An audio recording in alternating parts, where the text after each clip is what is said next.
ओम शांति। मैं बीके राजेश्वरी सभी आत्माओं का स्वागत करती हूँ। आज मैं आप सबको बताऊंगी कि योग तो हम करते हैं लेकिन हमारा मन शांत नहीं हो रहा, हम में कोई परिवर्तन नहीं हो रहा।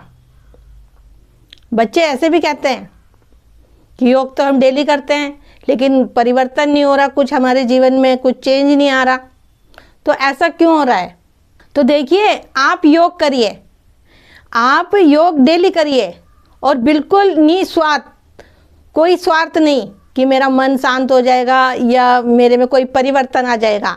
देखिए, सब कुछ होगा, मन भी शांत होगा, परिवर्तन भी आएगा, लेकिन आप योग डेली करिए। कोई चीज़ सोच के मत बैठिए, सिर्फ उस परम पिता परमात्मा से बातें करिए। क्योंकि अगर हम किसी चीज़ को सोच के योग करेंगे तो वो कभी नहीं होगा कि या मेरा मन शांत हो जाए या मुझे हर एक चीज़ में मतलब सफलता मिले। किसी चीज़ को लेके नहीं बैठना है, सिर्फ अपना मन खाली होना चाहिए, ज्ञान होना चाहिए उस समय बुद्धि में, और परमात्मा से बातें करो तो आपका मन ऑटोमेटिक ही शांत होने लगेगा और आपके जीवन में परिवर्तन भी आने लगेगा। अगर आप कोई इच्छा से या किसी स्वार्थ से बैठ के आप योग करोगे तो आपका मन उधर ही भटकेगा, और मन को हमें भटकाना नहीं है। जब भी तो कहते हैं कि मन को अपने एकाग्र करो, एक जगह अपने मन को फोकस करो, बाबा की बिंदी में एकाग्र करो, जब भी तो हम एक रस हो पाएंगे।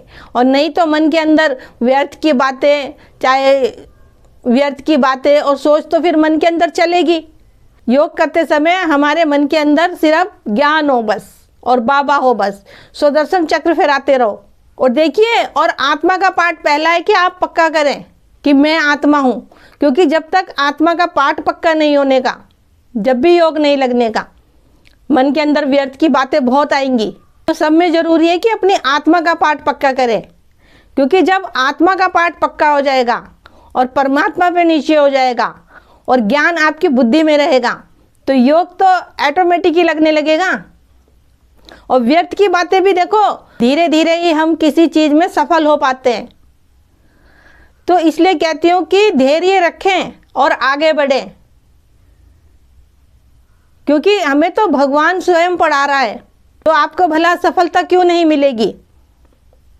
बस यही कहूँगी कि परमात्मा से प्यार निस्वार्थ हो, उसमें कोई जरा सा भी स्वार्थ ना हो। जहाँ पे स्वार्थ होता है वहाँ पे कुछ भी नहीं होता। तो इसलिए कहते हो कि परमात्मा से निस्वार्थ प्यार करो और अपना हर कार्य करो। देखिए, जितना भी हो सके अपने मन को पॉजिटिव रखो, क्योंकि जितना हमारा मन पॉजिटिव होगा, हमारे मन के अंदर पॉजिटिव विचार होंगे, उतना ही हमारा योग भी लगेगा। देखिए, जब आप पॉजिटिव सोचोगे, जब भी तो नेगेटिव जो आपके अंदर भरा हुआ व्यर्थ की बातें चलती हैं आपके अंदर, जब भी तो वो रुकेगी, जब भी तो वो ख़त्म होगी। पॉजिटिव विचार हमें भरने होंगे और तभी आपके अंदर परिवर्तन आएगा। और ये भी मत सोचो कि मेरे अंदर परिवर्तन नहीं आ रहा है, क्योंकि परिवर्तन तो आएगा, क्योंकि भगवान पढ़ा रहा है हमें, लेकिन उसके लिए धैर्य होना चाहिए, उसकी श्रीमत पे चलना चाहिए। लेकिन जब अपने आप से ही हार जाओगे तो फिर क्या होगा? अब बाबा तो सबको हारे हुए को जिताने आ रखा है ना, तो फिर क्यों कमजोर पड़ते हो अंदर से? योग करो और आगे बढ़ो।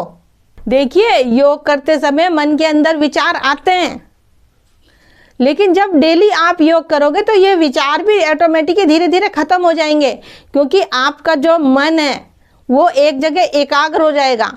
क्योंकि जब मन एकाग्र हो जाएगा तो हमारी बुद्धि भी एक जगह स्थित हो जाएगी।